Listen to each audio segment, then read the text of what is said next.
Prestazione importante, ai punti, comunque sarebbero stati 3 punti giallo-blu, è mancato forse qualcosina, però il tuo gol alla fine ha riequilibrato tutto.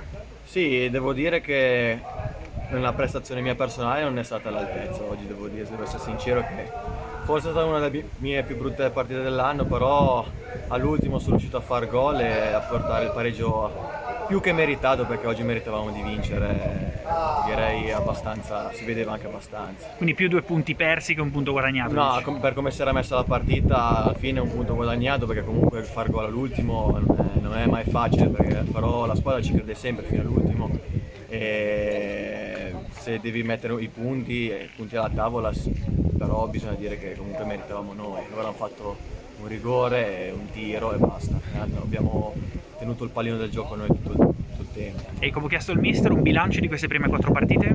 Era importante tornare a giocare soprattutto perché comunque mancava il campo, mancava la partita, il pre-partita, mancava tutto.